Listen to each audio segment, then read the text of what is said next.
Edo, such an honor to have you here. Usually, it is I'm seeing you on stage, and you're one of my. It's a bit of a fanboy moment because you're one of my favorite DJs, and I had so many amazing parties, amazing moments that I got to experience because of you, because of your art, because of your work, and so it's an honor to have you here.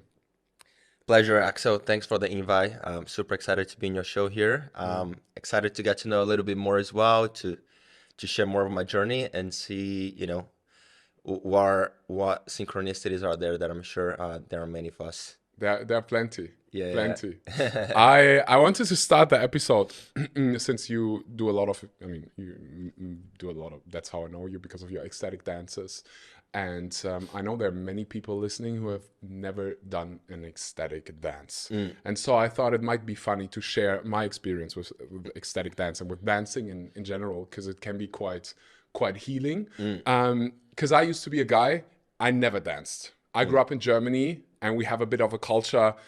It's not like you're from you have Brazilian background. You know, you think about dancing, and part of the culture in Germany. Not so much. Mm. We have a bit of a stick in our bums. Not Yep. everybody, but the majority.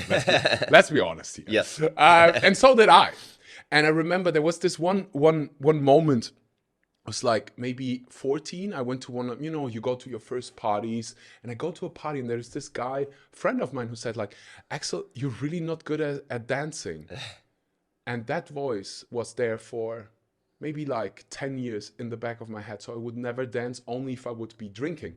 Mm, And at some point, I stopped drinking alcohol because I felt better.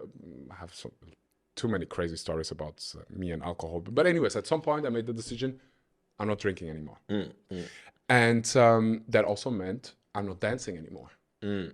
right? Yep. And I went to this one, it was a retreat, 11 a.m., and it was in Germany.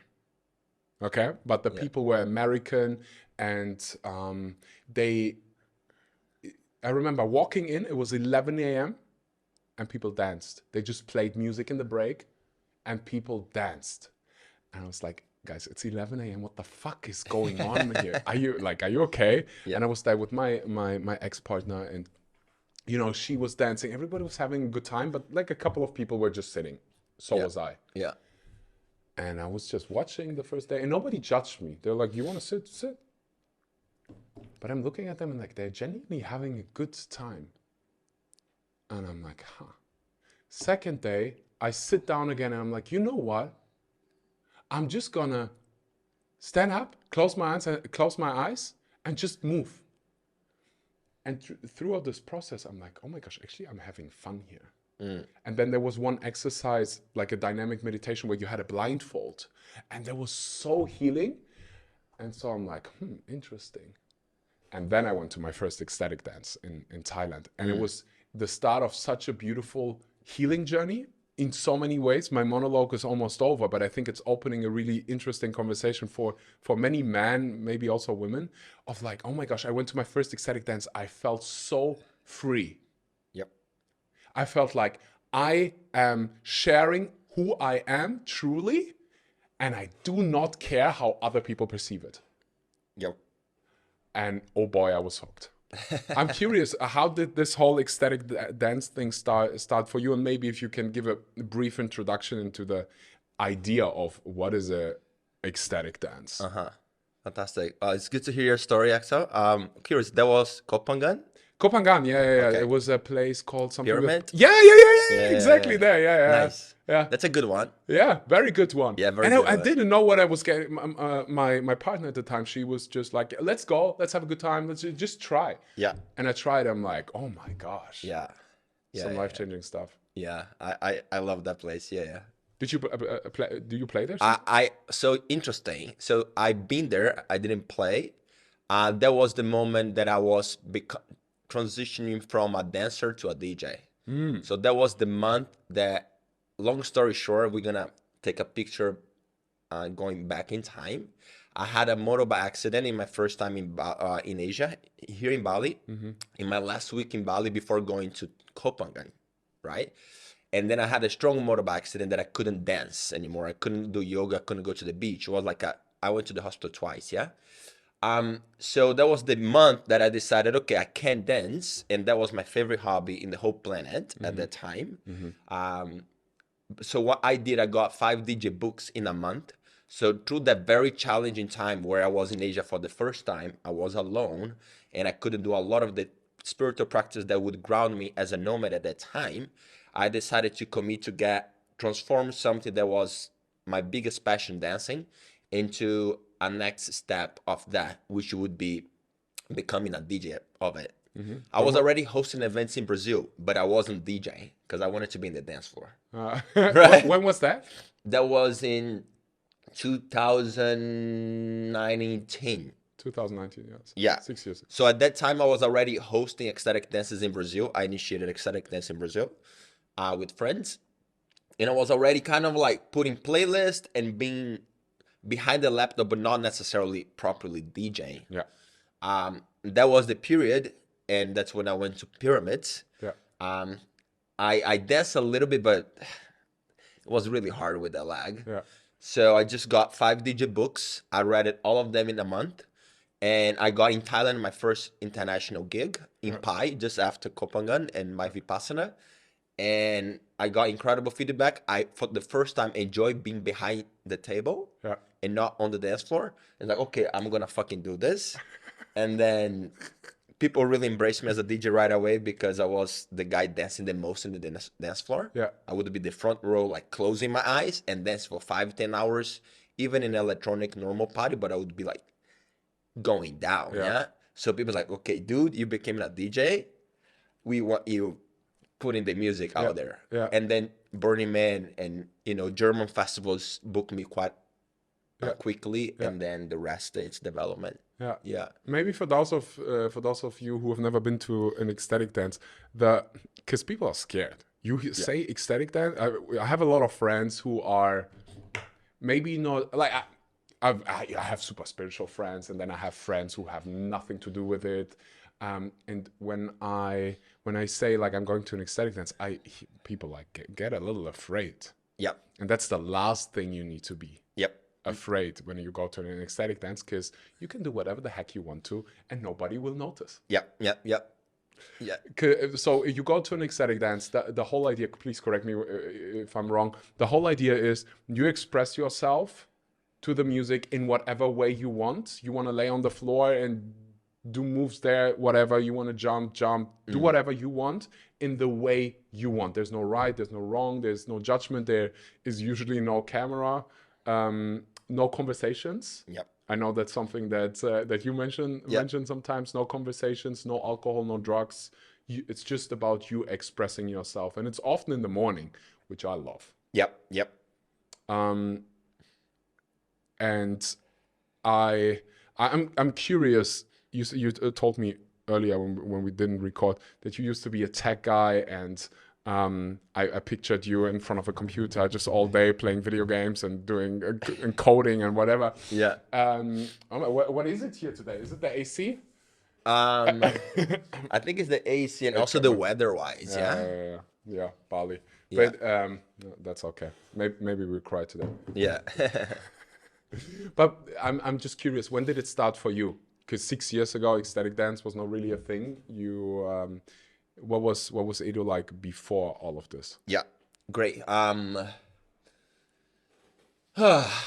Yeah, so my main background is business in terms of career. Yeah, it's business and marketing. Really? Yes. I would have not in a million years thought that. Exactly. Yeah. So that's one of the reasons. Like, I think I need to go more for podcast so people can see me beyond the primary or secondary level of branding. Yeah.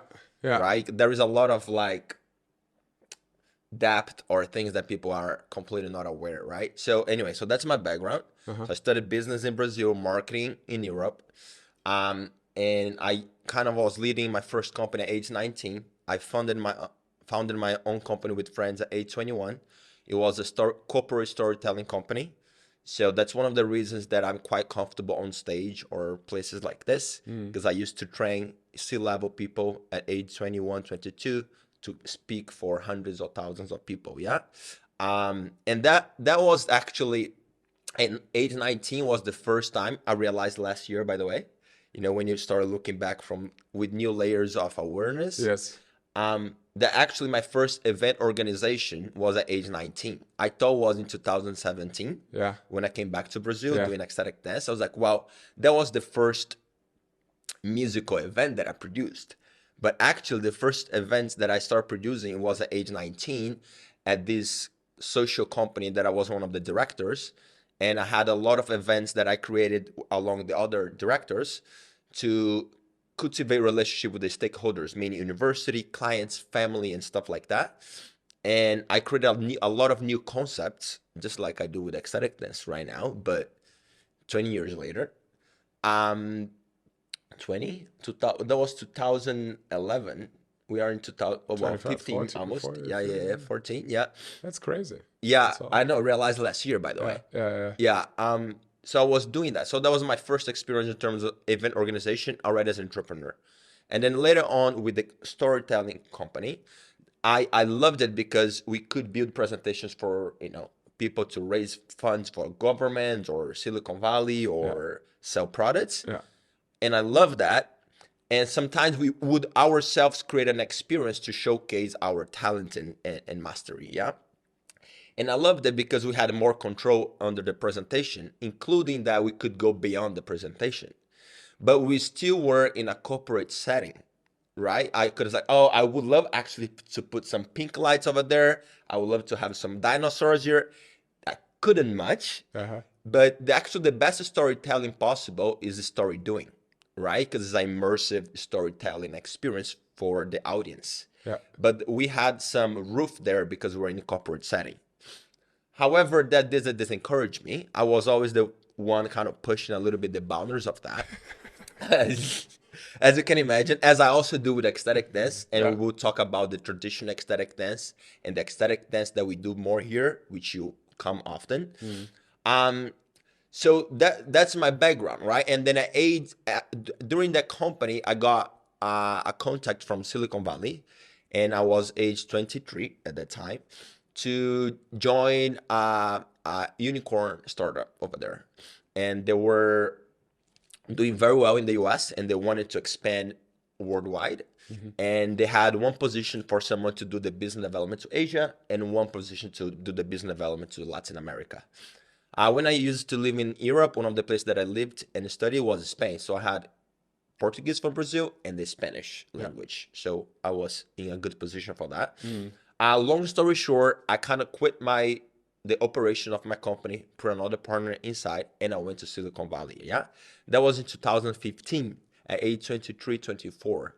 I got there, and you can imagine how exciting that it is for a marketing or entrepreneur to go to Silicon Valley 10 years ago, to have a golden opportunity with mentors, coaching, and incredible company that just raised millions and millions of dollars to go worldwide. So I get there and I'm super focused, right? I was like, okay, this is a golden opportunity. I gotta deliver on this. I cannot fuck it up. So everything's going very well, and I'm living this in this tech community with 60 other tech entrepreneurs in Silicon Valley, everyone around age 25, making shit happening in a global scale. However, there was 1 week that I moved there by myself, and I needed to go out to meet people and make connections and establish my new life. And at that time, the way that I knew to do that I would finish work at 4, 5, 6 p.m. and I was living in San Francisco, which is an incredible creative city, and I would go out to experience new things. And most of the time, it would include 1, 2, or 3 glasses of wine or some drinks and stuff like that. Not having drinking, I was already not into that. But if you do that every other day, that means that you are drinking 4 times a week. Yeah. And that means at that time, it happened that week that I was drinking 4 times a week. And maybe you can put 1 or 2 women in that thing that you maybe share bad with. So there was a week that I under-delivered. Wait. You skipped that part very quickly. Yeah. 1 or 2 women a week.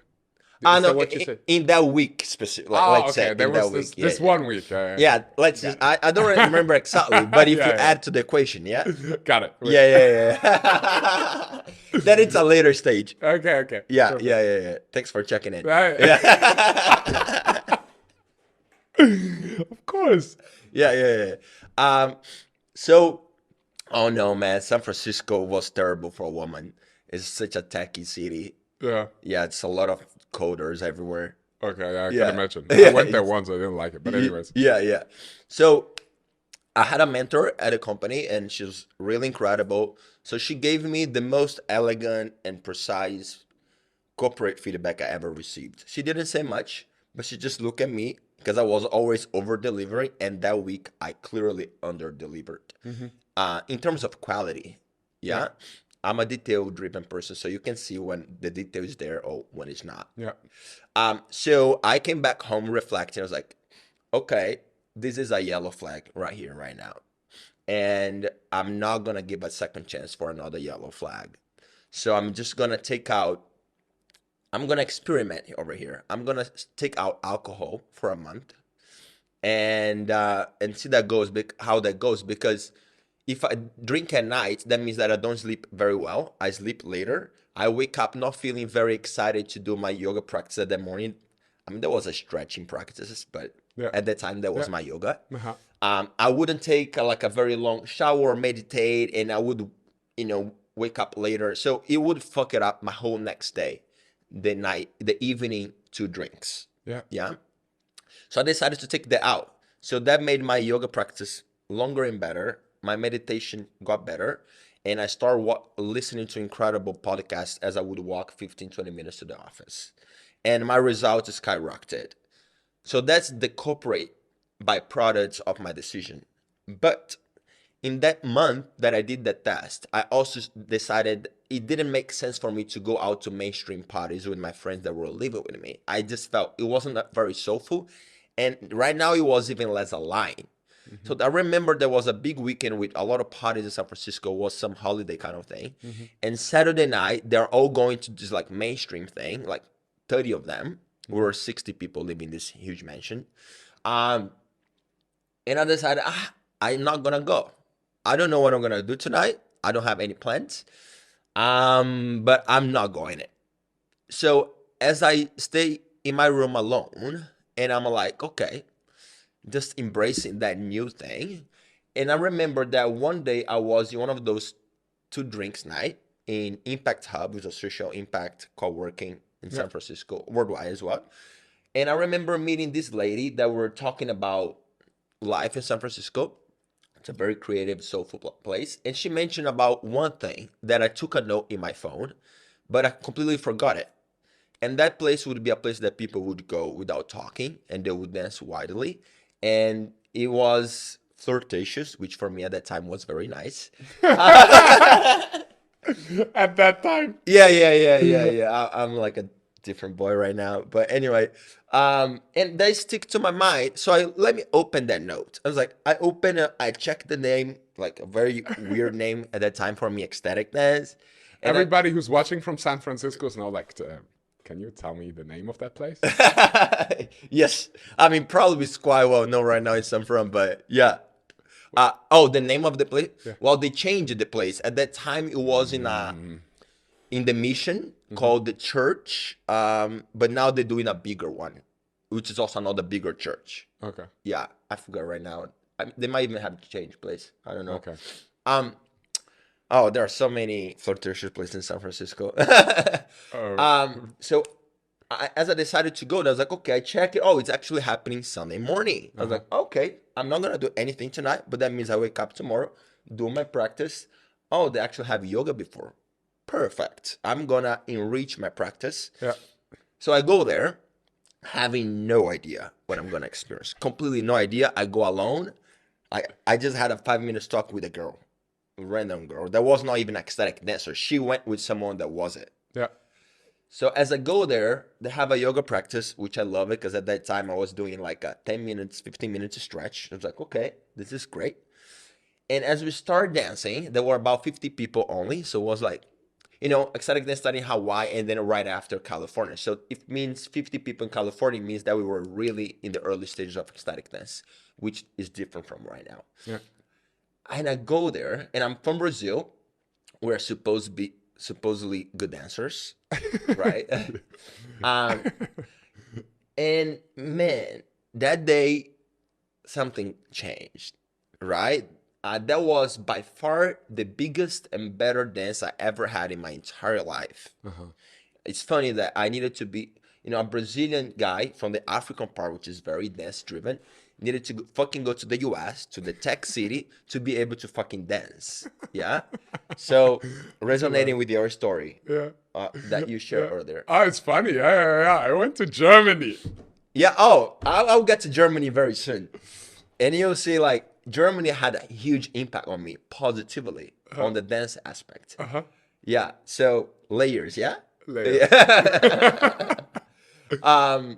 So as I experienced that, I was like, I had the most incredible, I couldn't find enough places to express all the joy that I was experiencing in my whole system. Yeah. And then I just started going every Sunday, and I started bringing people. And then suddenly I started going to the Wednesday night, which was in the city next door. I would take 1 hour ride so I could dance on Wednesday night. And that became my main practice. Yeah. And then along this line, I started going to Burning Man parties. And I loved it, which was very dance friendly too. And not only dance friendly, but like radical self-expression as a whole. And, and that became my main thing. And I started going to ecstatic dance festivals all in California. And then went to Burning Man, right? Which was another big artistic initiation for me. So that's my discovery in 2016. Yeah. Yeah. And completely changed my life from a tech guy to today be, a DJ and entrepreneur and like a leadership in the worldwide scene. Yeah, there is this big topic that you opened, which is alcohol. It's one of those things. I don't know how it was for you. In Germany, it's the most normal thing to start drinking when you're like 14, 15, 16. You go to parties. I think beer is legal once you turn 16, and then once you turn 18, like vodka. Bless you. Thank you. Vodka and those kind of things are illegal too. It's like the most normal thing to drink. Right. So you never really question it. So almost you're perceived as weird when you say I'm not. Bless you. Sorry. When you say, of course. Yeah. When you say you're not drinking, like people look at you like, what? Yeah. Maybe not so much here, but in most places, I would say in most Western places, it's like weird if you don't drink. Like, why aren't you drinking? Yeah. So I'm really grateful you bring this up because there's an alternative. And I don't think many people know. And I don't think many people know you can have the time of your life without alcohol. And I once heard this thing about alcohol. I loved it. I think Tim Ferriss said it. And he is from San Francisco. Yeah. If I'm not mistaken.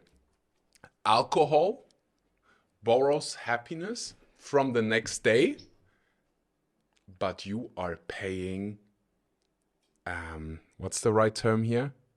You are paying interest, massive interest. Yeah. So you're borrowing a bit of happiness from the next day, but the next day you have to repay plus the interest. Yeah. And that is so true. And that's when it clicked for me. I'm like, wait a second. I'm having equally as much fun without the alcohol when there's music and I just dance. Plus I don't feel shit the next day. Why would I drink? Why would I do this? And so you never drink? I stopped drinking that time, so almost 10 years. Almost 10 years ago. Yeah. Yeah, I had a drink a couple of months ago. How was that? I only had one. I was an Aperol Spritz. Okay. It was okay. I felt it the next morning. I woke up, I have a headache. I never have headaches. Yeah. Oh my gosh. But it was okay. Like it wasn't like, whoa, oh my gosh, I missed this so much. I was just like, I had in this decade, I had 2 drinks one was 2021 in Italy, in Rome. I was just feeling it. I was like, in Rome, I want an Aperol Spritz. I'm gonna order one. Yeah. I had one. It was okay. And couple, I think like a month or two ago, similar thing in Bali. It was kind of fun. I wanted to see what it's like. I had one. I'm like, okay. Yeah. I think it's positive that you don't have a stigma in either direction. Yeah. Yeah. Like I have it, and I'm like, okay, I don't need it. Yep. It didn't give me anything like wow. Yeah. And I'm like, in my upbringing, there was a lot of like Russian upbringing. Like I have Russian blood as well, and I just saw what alcohol does with people. Yeah. People get aggressive. People use it as a coping mechanism. They feel stress. They feel fear. They feel anxiety. They drink. Yep. And as you said, they're like, in some places you just drink, you meet every day with your, you go to the pub and you drink, and then the next day you go to the pub again and you drink. Yeah. And then you drink 3-4 times a week, and then it's really quick when you become addicted to the substance. And oh boy, so many people are addicted without even knowing it. Yeah. And I loved you sharing about this journey you had. I'm like, wait, I don't drink, I feel better. I don't drink, my relationship with myself is better. Your motivation is better. Everything is better. Yeah.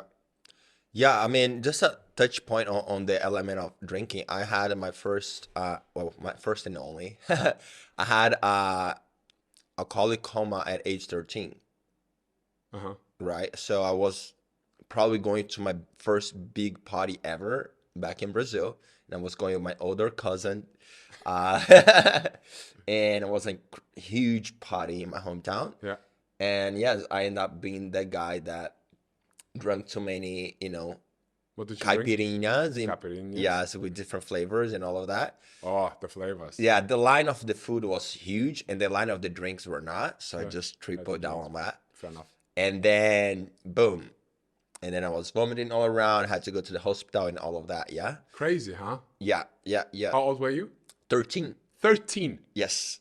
So many synchronicities we already decoded. Because I had the same thing. Oh, You know really? what a flat rate party is? Flat rate party? Yeah. No. So in German, I don't know if it's just a German thing or you have it. It's basically all you can eat with drinks or all you can drink. Yeah. So you pay flat rate, 15 euros, Oh. drink as much as you want. Yeah. First time ever, I was 13 or maybe 14 at the time. Yeah. I went there and there was this drink in German. It's called Turm, guys. I don't know if it was some like orange juice, and I think there was, it was really sweet. It didn't taste like alcohol. So I had so many of them, and you want to be cool, you want to be respected, so you drink a lot. Freaking stupid. And I ended up being in a corner. I could not talk. I remember my friends being around me, and they were calling my sister to pick me up, and I could not even talk on the phone. My sister was like, why isn't he talking? He's like, my friends were like, he can't. Oh, wow. I was laying in this corner. I had a white, beautiful hoodie that I just got. I was full of dirt. I was vomiting, and I was like, "Well, amazing." But everybody was like, "It's normal. This is how it is." Yeah. I'm like, "What the heck is going on with us?" Yeah. And then, I hope it inspires some people to just try a month or two without alcohol. See if you feel better. Yeah. And of course you will. Yeah. Surely. From a health perspective, it's just like, oh my gosh. Yeah. And even like, I think a month is fantastic. I mean, and even if you can start, depending on where you're at with the relationship with alcohol, a week is already a result, a clear result as well. Like if you're drinking 4 times a week, You have a problem. If you're drinking 4 times a week, you have a problem. and then you take 1 week off, you will feel that already. You don't need to wait a whole month, because I know for some people that are drinking 4 times a week, a month maybe is a big stretch. Yeah. Like start with a week. Yeah. You already see a big result, and after that, the likelihood that you will want to experience that 4x, it's way higher than prior the first week. So do 1 week, and then try that, and also like not only that, I think I would invite people to approach this situation in a holistic way. Yeah. Because if you're constantly using that without judgment, alcohol or any substance or anything, like it's important to do that in a way that it feels gradual, that also you can substitute for something. In my case, it was the ecstatic dance a little bit later, Yeah. right? Or you can substitute for, like going to something like Nirvana, wellness club. You're Yeah. feeling lonely, or you want a social energy, or you want to just like go out of home, go to somewhere that can provide that, but with Yeah. another element. Yeah, I love that. Yeah, Yeah, yeah, yeah, yeah, yeah. yeah. You need something else. Like if Yeah, you want to stop smoking, you need something else yeah, to substitute. And best case, have a healthy yeah, substitute that feeds those needs that you just mentioned for love and connection, for the social energy, but something that is less destructive, I yeah. would say. Because if you look at alcohol, there is a whole ecosystem around alcohol, right? True. It's not only it's not about a guy at home and he opened the fridge and then he does too many shots of tequila and he stay in his home. That's not it, Yeah. right? It's a whole ecosystem. So we Yeah. need to look holistically, Yeah, I love right? So that. you are taking out the ecosystem, Yeah. it's gonna be a big hole there, Yeah. especially if you are in places that are not like Bali. Yeah, because if you drink, that usually means you also have people around. You have you express yourself. You feel connected Yeah. in some You way can because everybody's dance. you can dance. Yeah. So you get variety, right? Yeah. Because you're out, when you drink, you get more loose and Yes. so yeah, you're right. There Yeah. needs to be a substitute. Yeah. And I would love for people to try an ecstatic dance and try something else. And it does, like in my personal development journey, ecstatic dance and dancing in general played a huge role. It helped me also like in business. Yep. Every single time when I go to an ecstatic dance, I feel like I'm connecting with my essence and the person that I really am. And it feels like I can do whatever I want. Yep. Like I get into this whole energy of this is who you really are, Yeah. and you can do whatever you want. Like you can, and I want people to experience this. You mentioned earlier you took your friends to the ecstatic dancing. Yes. I did the same thing in Thailand. I had this. He's a tech guy. Yeah. He's an amazing friend of mine. We've been friends for 20 years, 20 plus years, childhood friends. Right. And he came to visit me in Thailand. We said, like, let's do a trip in Thailand 1 month. Yeah. And he was like, oh, Axel, can we go to this full moon party? You know the Yeah. full moon Yeah, parties? of course. I've been there, I had my time. I had my fair share of doing those kind of things, right? But I'm like, oh my God, that was a couple of years ago. I'm like, full moon party, really? Like then the next day I'm going to be so tired, my head will hurt and blah, blah, blah.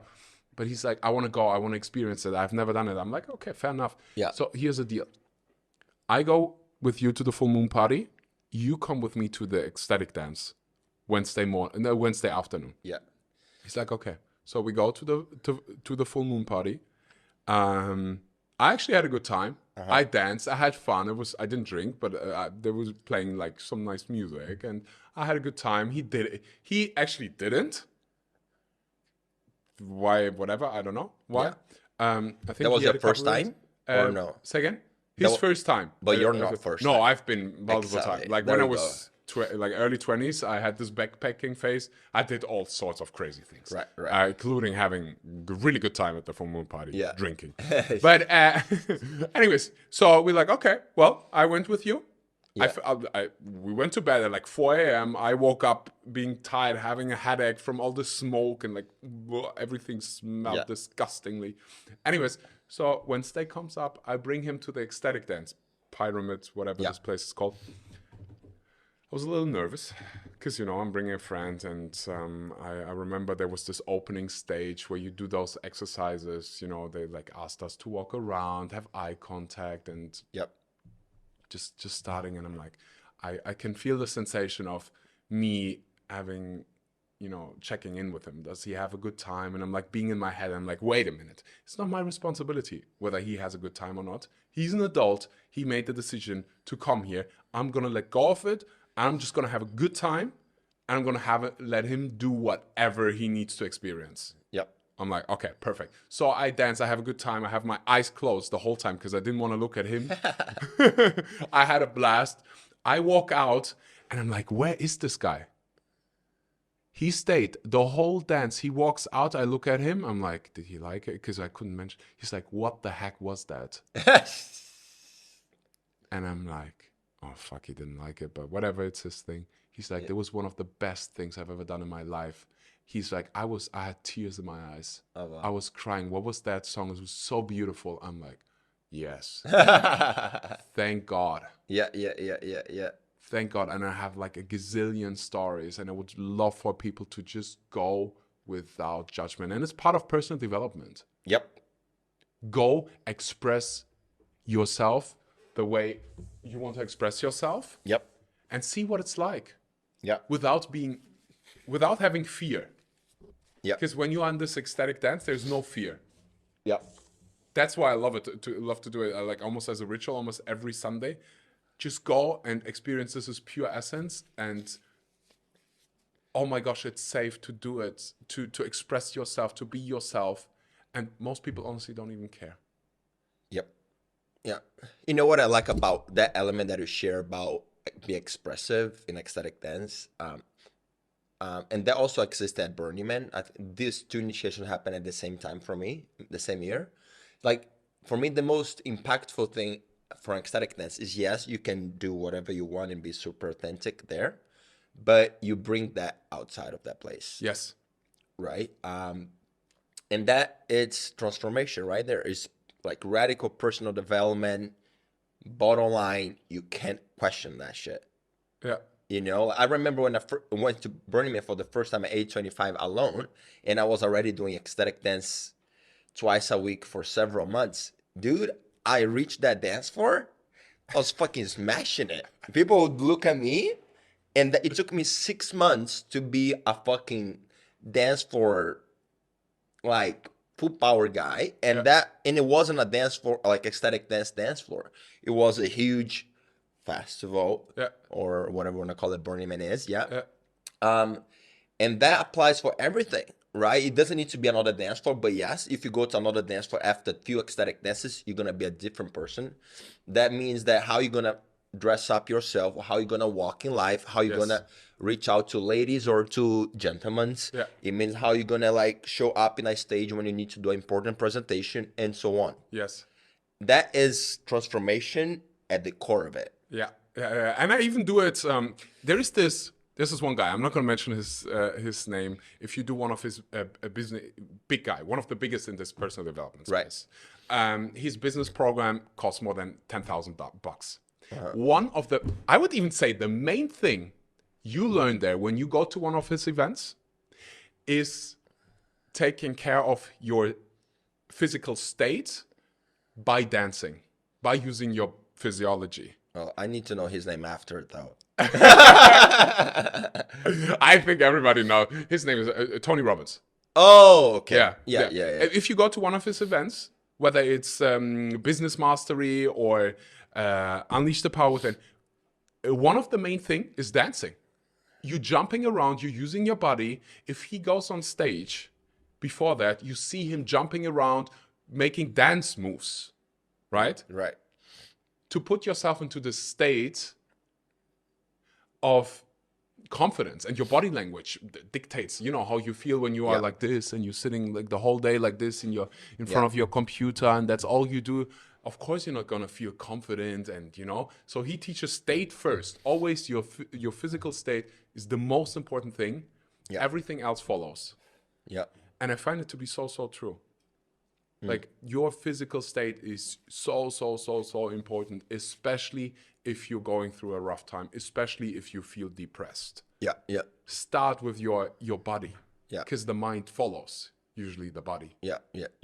So, oh my gosh, I could be talking about ecstatic dance for the next 7 million years, but I do wanna uncode and decode this part of you that you mentioned earlier, also business, and sounds like you are a bit like we have this synchronicity, we have this in common, that we have many different passions. And I didn't even know this whole like tech business part of you. What drives you? What drives me? That's a big question. Yeah. Oh yes, surely. That's the question, isn't it? Yeah. What impact? What drives you? Mm. Well, I think it's the primordial essence of existence, yes, which is self-exploration, right? What life is about. Yeah, what You is to life about? One of my if I date someone, I'm not Just- I'm seeing one person so he's available, ladies. exclusive. No, I'm not available. Oh no, That's what I'm okay. saying. I want to say I'm dating just one person. Oh, I see, I'm I see, I see, like I see. I when I He's date one not person, available, I'm not ladies. available, ladies. I'm not available. No. I Maybe love this. maybe by I the love time this. that goes live, he I is. love this. I have this one story. I will never forget it. I will never forget it.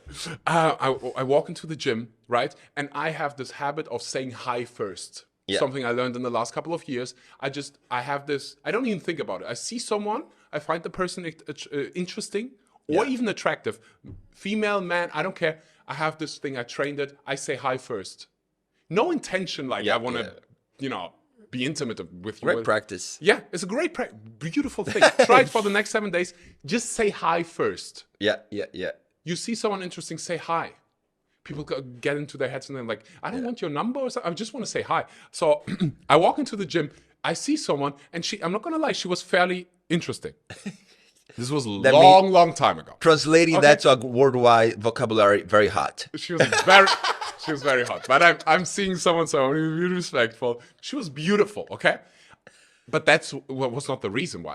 I have this habit. I say hi first. So I say hi, and I'm giving her my hand. She's like, no. That's all she said. She's like, no. I'm like, okay.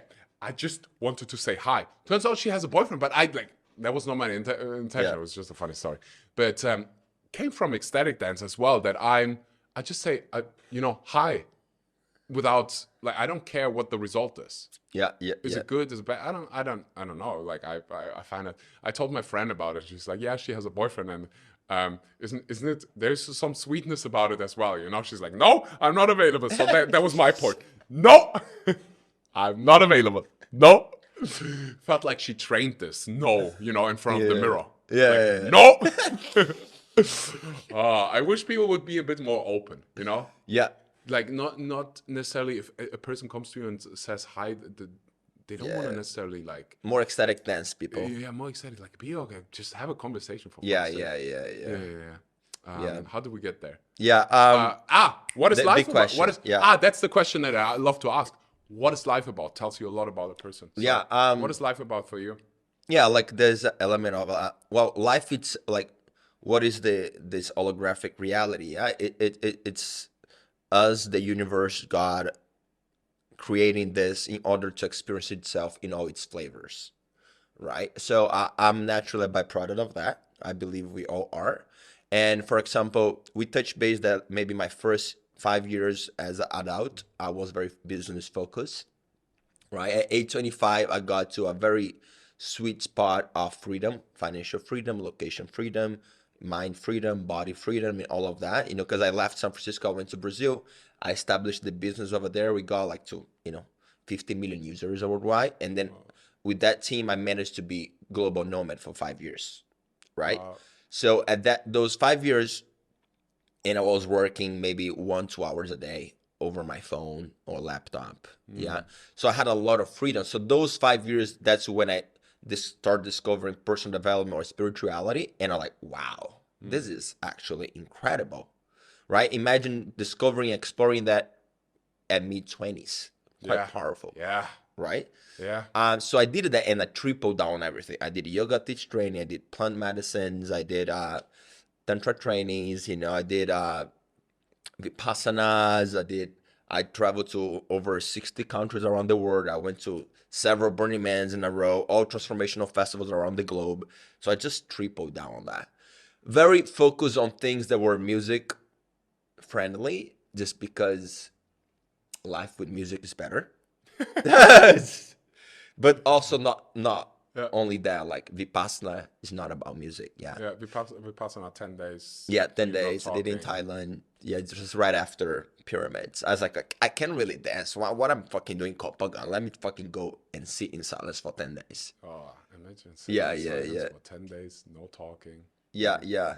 Had a quite profound experiences there, by the way, too. But anyway, so I as I kind of did that for 3-4 years, and I was like, okay, I think I have got in touch a lot with my essence, current essence right now. So okay, I've been doing the business, and I'm like really well done on that. You know, I had my company back in Brazil. I was doing this like worldwide. No, it was a karaoke app, by the way. Yeah. So that was my first music business experience. So I was dealing with the biggest Brazilian artists and maybe world artists like J Balvin or Jessie J or something like that. I love Jessie J. Yeah, it's just like that's like That's a vibe. pop one that I can listen to. Yeah? She's a Yeah. vibe. She's incredible. Yeah, she's pop because she's very good. Not the other way around. Anyway. So after that, I thought, okay, I want to now get this effort, this mindset I have of business. I got my essence on the spirituality. I want to express that out. Like, oh, okay, how about I've discovered myself as an artist? I was like, oh, that would be nice. That would be an incredible creative outlet for my essence. Yeah. And it's like, okay, what I'm going to do? So I had 2 pathways at that time that I could go more towards the mentorship pathway. And I did a little bit to test it out. Yeah. And the other one as a DJ. Yeah. I was already deep into ecstatic dance. I was already hosting ecstatic dance, but I was as a facilitator. I was the spiritual guy holding space for people and sharing the personal development invitation. Yeah. Like, okay, I'm going to commit to experiment myself as an artist. Yeah. And so I dove the next few years on that, from like 27 until 30-ish. And it was incredible. I wrote those books. I started DJing in Europe, in Burning Man, US, back in Brazil. I DJ in Asia. The first one, as I mentioned, I was like, okay, I like this. And I'm going to triple down on that right now. So because I have my music business from the tech side, I already had the spirituality. So I was already, that like ecstatic dance DJ was coming from within, So I was like, okay, I already had my essence. I just need now to further explore, express, and package in a nice way and find and create my uniqueness. Because I don't know, if you guys you've been to ecstatic dances in Ubud as well or not? Yeah. So if probably experience that one is different from the one that you come dance on Sundays, right? For those, very different. For those of you who don't know what Ubud is, have you watched Eat, Pray, Love? Oh yeah. Because everybody knows that movie. Yeah, watched correct. it 2 days ago, by the way. Okay. That play the rice fields and that that's like Ubud. Correct. So Ubud is the mystic hub. It's a little bit more hippie-ish than Canggu where we are, which is more entrepreneurial. Yeah. Yeah. You can see an Ubudian pretty quickly. Yeah. No judgment. If you get a 50 seconds hug from someone, yeah, that's Ubud. That's one of the key performance indicators.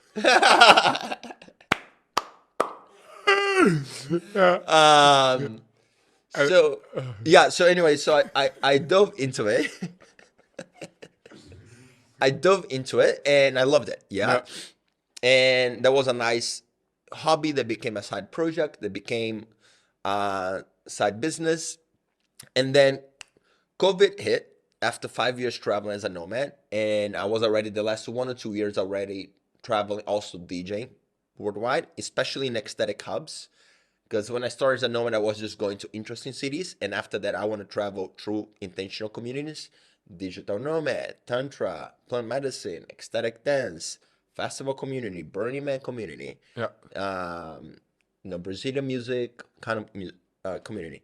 So anyway, and then I come here. I love Bali for the first time. I come back the second year, and I came here to do a tantric sacred sexuality training, to play Bali Spirit Fest, to meet friends, lovers, and I loved Bali. So I was like, I'm down to stay here for 4 months. Because I was a fast nomad then. I would stay maximum 1 or maybe 2 months in the very special places, and other ones maybe 1 to 3 weeks, yeah? So I come, COVID hit, and I was like, perfect. I'm right where I wanted to be. So I stay in Bali, and started DJing here. Udara was my first place, started DJing all of that. But I loved 2 things in music worldwide. I love ecstatic dance, obviously, and the other one, Burning Man. And those 2 things, they were very separated at the time, still. You know, at ecstatic dance, you'll have people are sober, super, super friendly.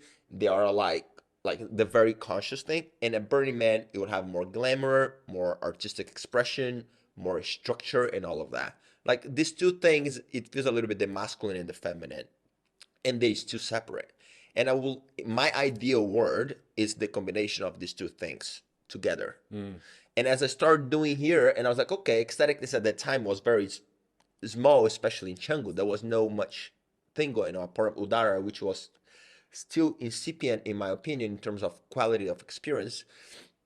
I was like, okay, as I grew up very quickly here in the scene, and especially with this electronic twist of ecstatic dance, you know, I play mostly electronic music and a lot of techno.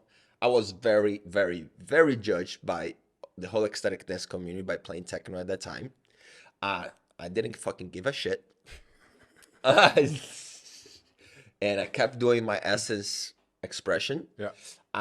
And became a scene here. And then I created Awaken Dreamers, which is like the ecstatic dance community with the quality of a Burning Man experience. Going to 5-star hotels and making live music before going this and like, and people dress up and everyone is a little bit more glam, and you have several DJs and the DJs are all like properly, you know, refined and all of that.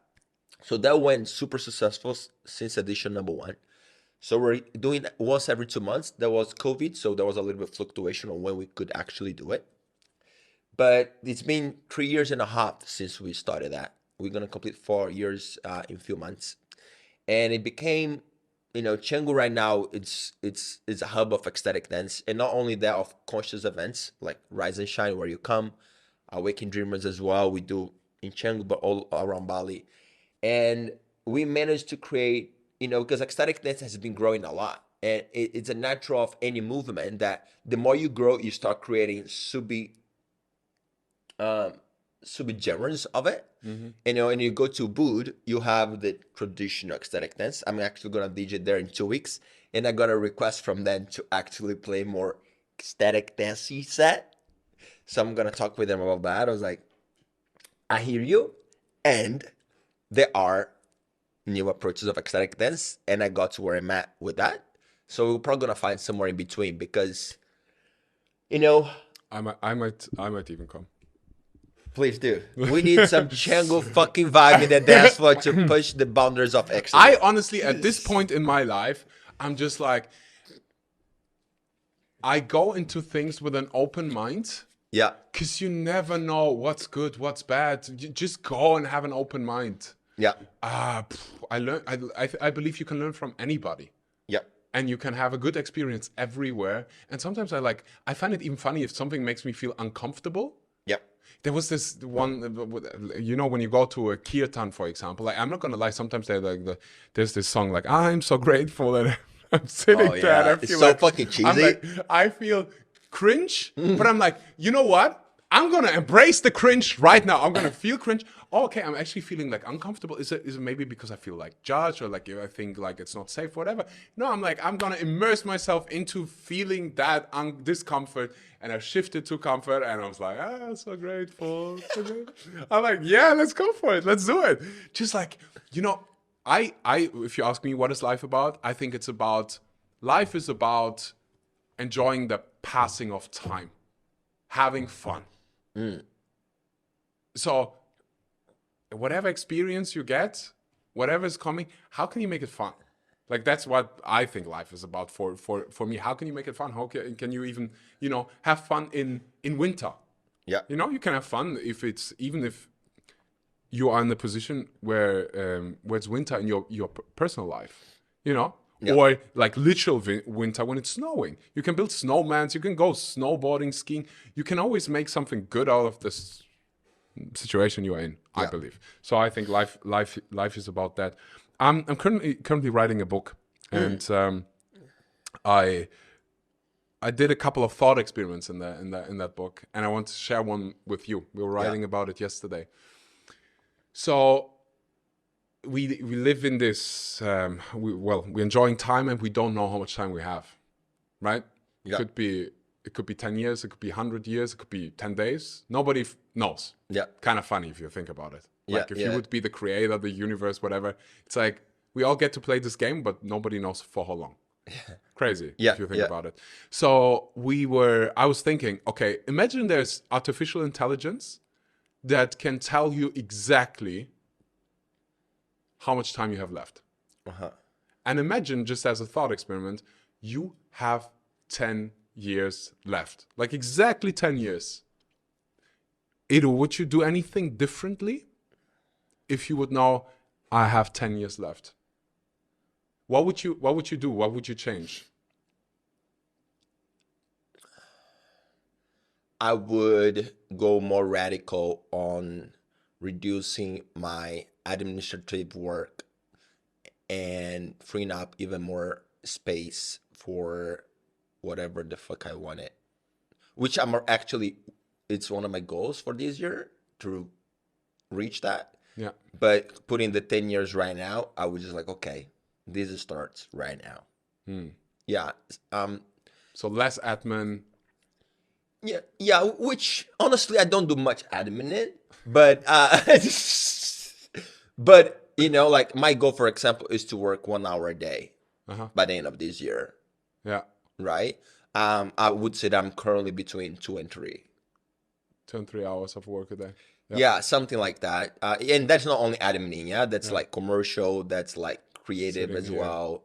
Wow, if you only work 2 hours, I feel Well, it's depends hard on- to track right now with the mobile phone things. Yeah. Because you're like, I'm a Nirvana, I finished. Okay, I'm gonna check a message from Axel, my friend, and then another message from Nirvana management come, and then you just go there, and that took half an hour. It's as life as entrepreneur, it's a little bit hard to track currently.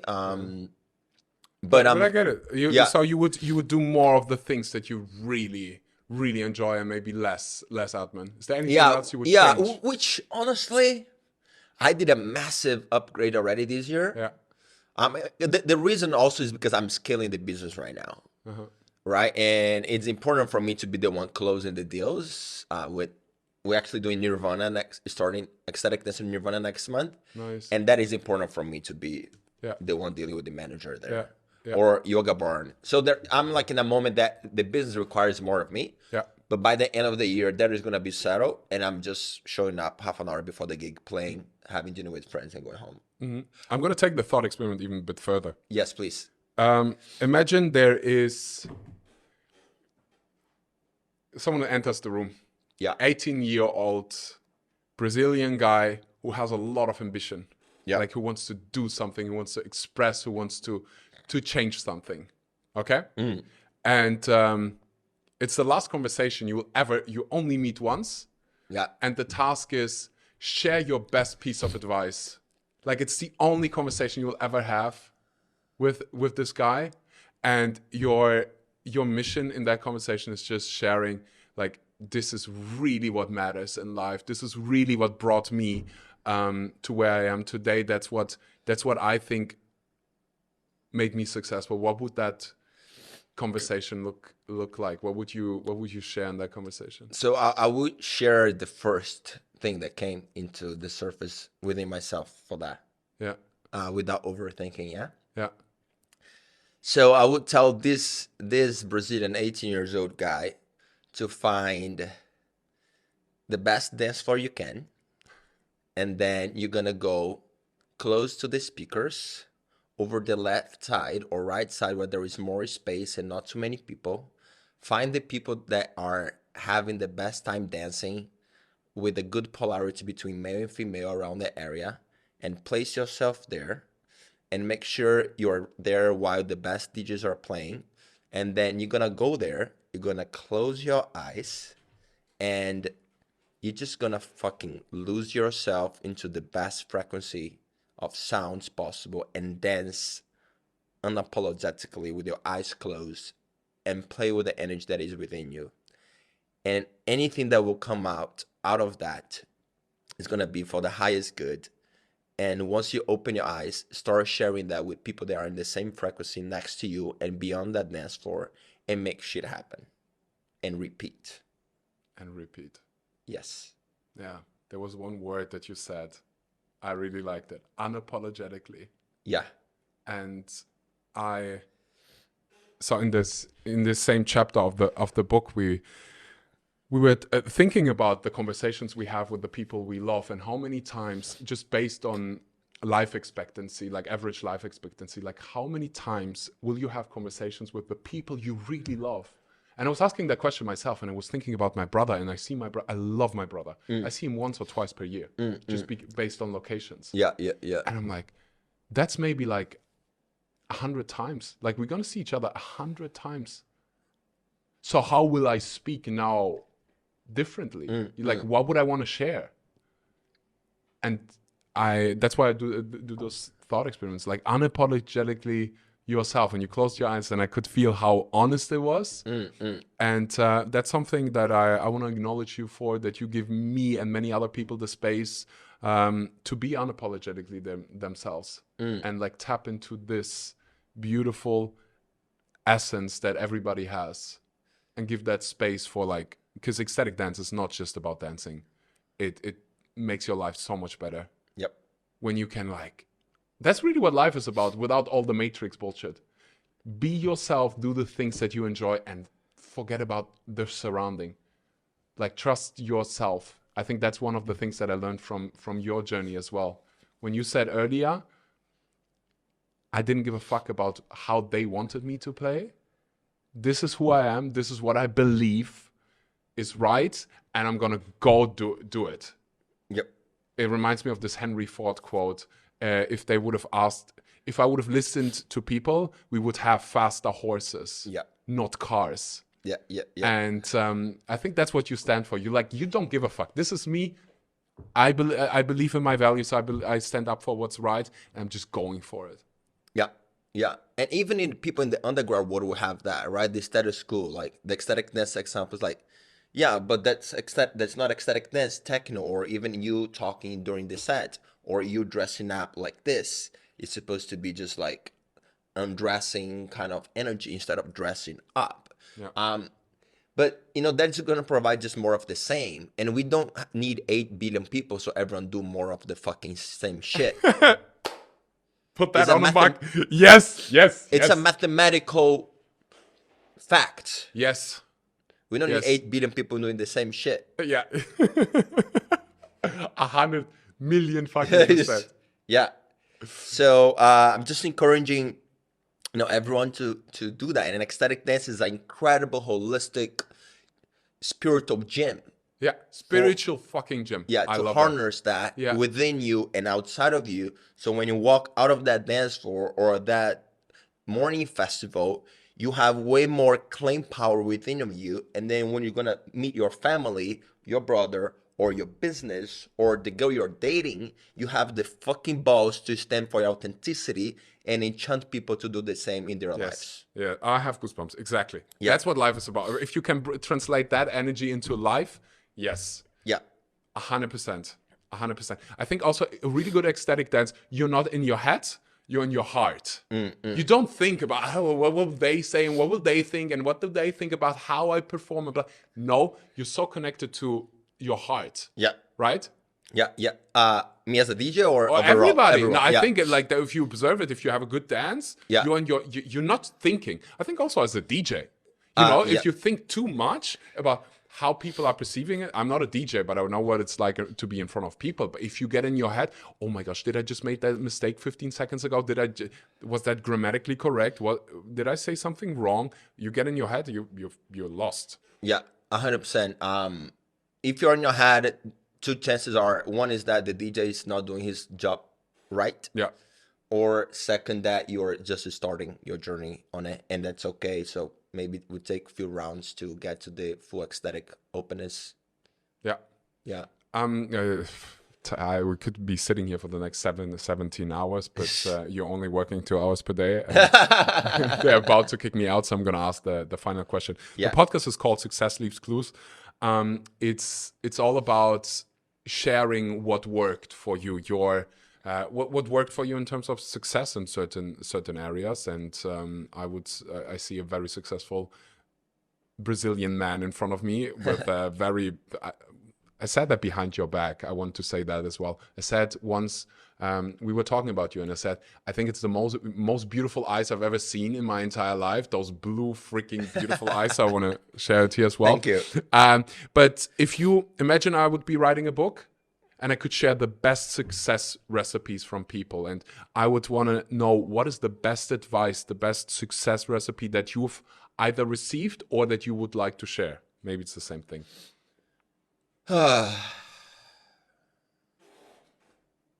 Okay, something that kind of my best friend have shared with me years ago, and I'm like in development of that and like scaling that, which is like monetize your uniqueness. Yeah, Wow. yeah, and that's Monetize your uniqueness. yeah. So that has a lot in it. Yeah, that first is harness your like find your uniqueness, right? Harness that through ecstatic dance or whatever way Yeah, you what want do it. you love doing? What do you love doing? Yeah. Yeah. And in that, find your unique piece of it. In my case, for example, was combining, let's say, Burning Man with Brazilian soul with ecstatic dance, Yeah.